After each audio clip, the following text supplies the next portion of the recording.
As we patiently await the return of the NFL season, we have less than 3 weeks to go until football will officially be back. We have training camp. And then from there, in my opinion, once training camp gets here, that's when the season starts. Even though it doesn't start for, I believe, 60 days is when we will have our first the game at Kansas City.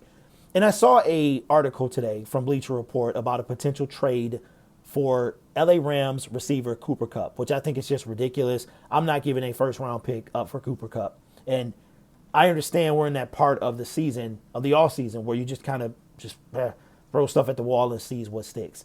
But this video is going to be not about those things. I just wanted to address them as, let you know I saw them. It's going to be about something that I've been noticing during my time trying to renovate the studio and just looking at the division as a whole. That it is time for the Detroit Lions. Expectations are super high this year. And we have, as Lions fans, we have what I like to call PTSD. We have it where we can't escape the past. And I'm one of those people who I lived in the past. I didn't want to hear about anything because of what our past had said.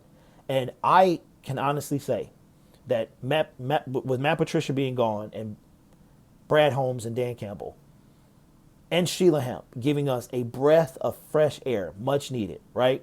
That I don't feel, no part of me feels SOL. Not one part of me. When we lost to the Philadelphia Eagles, I never felt SOL.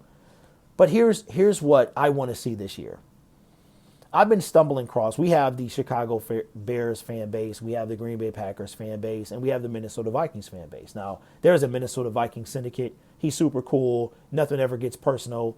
We, talk off camera, stuff like that. We actually co-won the fantasy football championship last year. Got no problem. He's a good dude.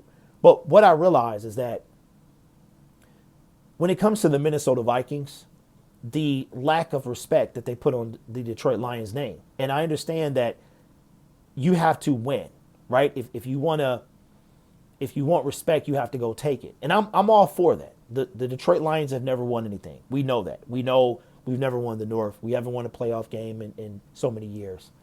But to hear the Minnesota, I watched a podcast, a little bit of it, and what caught my attention was the very popular Vikings channel, and they go live. I think they do shows every day.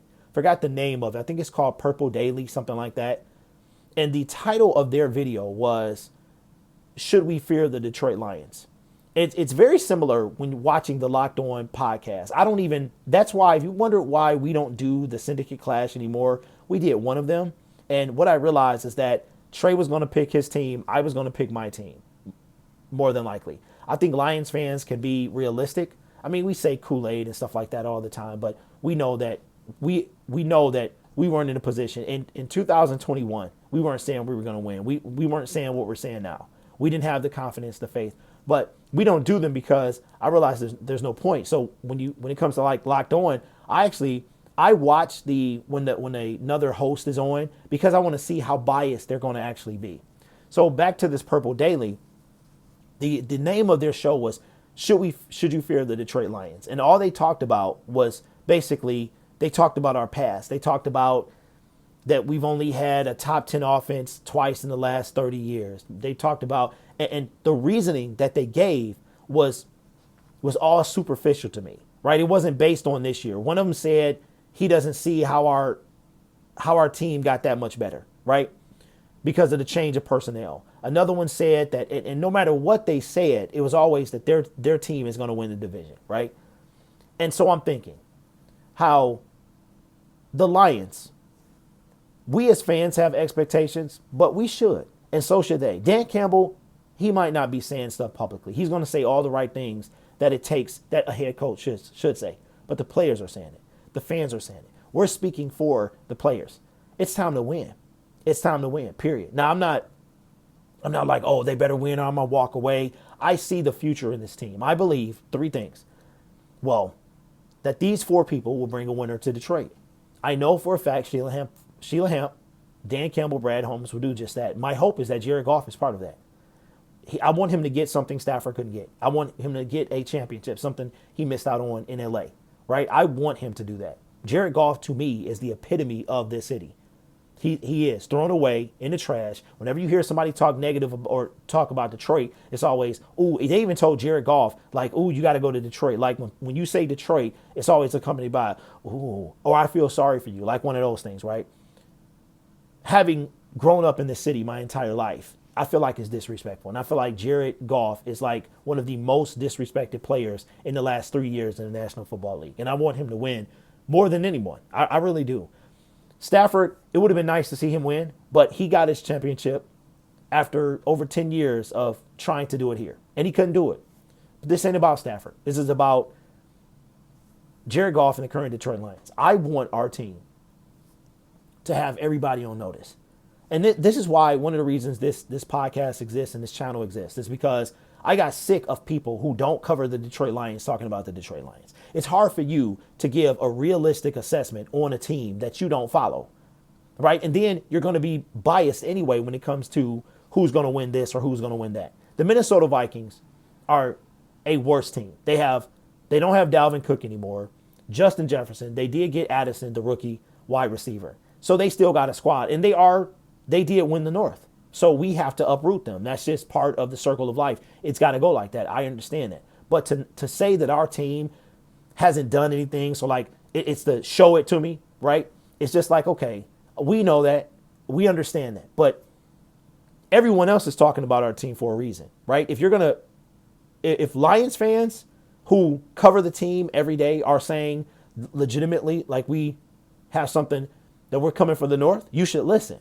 You should listen, right? So the whole point of this video was we could have talked about Cooper Kupp. We could have talked about Aaron Donald. But I want to talk about the future and how it is time for the Detroit Lions we're already on the map. We're not going to sneak up on anybody. We cannot come out and start 1-6. We have to come out against the world champion Kansas City Chiefs and give it our best shot. Because I guarantee you, nobody outside of Detroit Lions fans think we have a chance to win this game.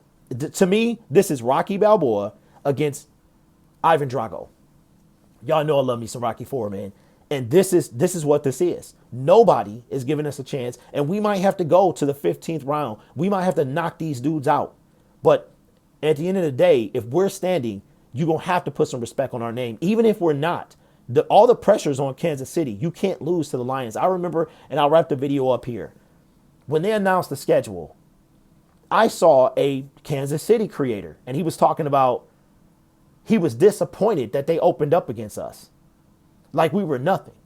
Like we don't deserve to be there. The NFL put us there because they felt like we deserved to be there, right? So it's time we got all the hype surrounding us. We got all the momentum. There's no pressure on the Detroit Lions in game 1, but there is pressure for them to win. Everybody, I can't remember the last time that people expected us to be competitive and win the NFC North. In the 20 plus years that is, I don't know if I can't remember, maybe 2013 or 14 or whatever that was, but I can't remember a time that there's been so much excitement following this team, right? So it upsets me watching these other podcasts and listening to these. The only point that they have is okay, we've never done anything. Okay, we get that. And we have to win. We have to finish the job. All of that stuff is true. But to act like that we're not a better team, to act like that the Minnesota Vikings, who won 11 one-score games, are going to duplicate that. To act like, okay, good teams finish games. That's what they do. You also got bounced out by the New York Giants. You also was getting smashed by the Indianapolis Colts and old man geezer Matt Ryan. So it's like, if you're going to be honest about, one thing I think about Detroit Lions is we are honest about our team. Most of us are honest. We don't live in Kool-Aid land or fantasy land. We are honest about our team. And we honestly believe that this team is better. And we honestly believe that this team has a shot against Kansas City. Don't disrespect our offense like that. And our defense has gotten better. Okay, you don't follow this team every day. So it really annoys me. And that's what I wanted to talk about today. Is I think in the division, I thought Green Bay Packers fans were bad. Minnesota Vikings fans are on a whole nother level of just this arrogance, man, acting like Kirk Cousins is anyway. So that's what I wanted to talk about today. Studio is coming along pretty good. I am almost done. You run into problems, but then you fix them. So I've problem solved and got a lot of stuff done. I'm just waiting on a few more pieces. We get those pieces in, then I can come back and be in the new setup. So appreciate you guys. Take care of yourself and each other. And as always, go Lions.